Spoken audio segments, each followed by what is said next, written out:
Hi, my name is Joseph Black, and this is my presentation on the history of criminal profiling. This presentation provides an overview of the historical development of criminal profiling, tracing its evolution from early theoretical foundations to modern evidence-based investigative practices. Criminal profiling is best understood as an investigative support technique. Rather than identifying a specific suspect, profiling narrows the field by identifying behavioral and psychological characteristics that are statistically more likely based on known patterns. In the late 19th century, Cesar Lombroso attempted to explain criminality through biological determinism. Although his conclusions are now considered scientifically invalid, Lombroso's work introduced the idea that criminal behavior could be studied systematically. The Jack the Ripper investigation is widely cited as the first documented example of criminal profiling.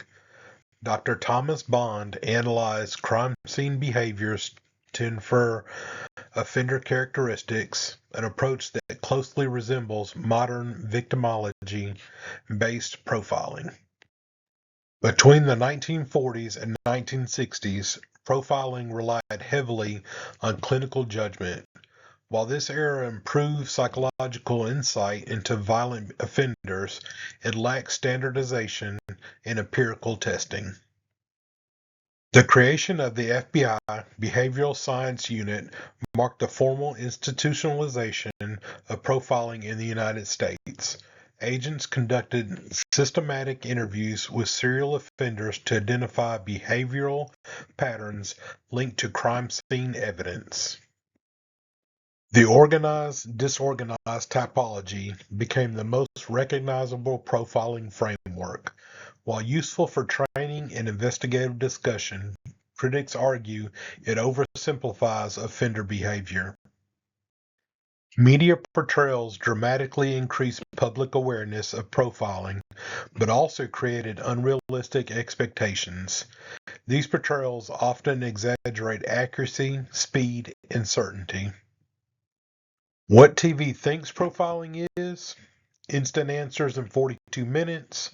What profiling really is? Careful behavioral inference that supports investigators over time.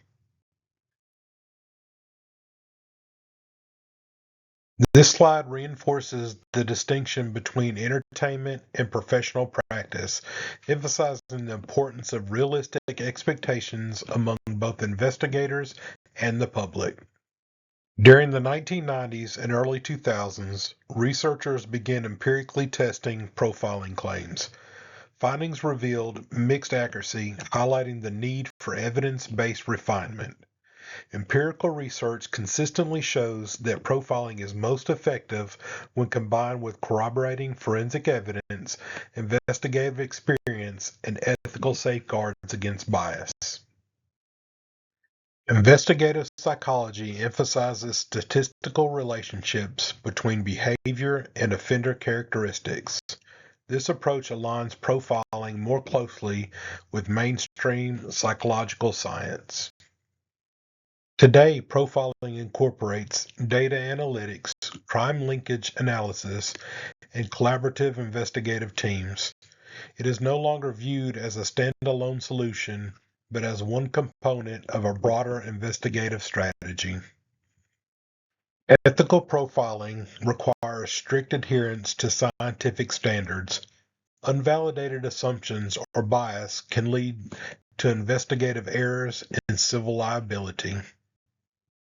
When used appropriately, profiling enhances investigative efficiency and supports evidence-based decision-making. This slide shows a criminal profiling historical timeline overview.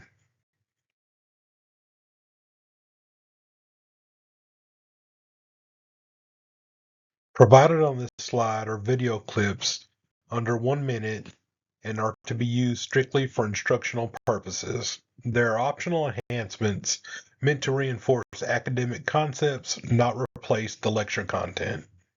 This slide provides my design statement, and as always, go Dragons.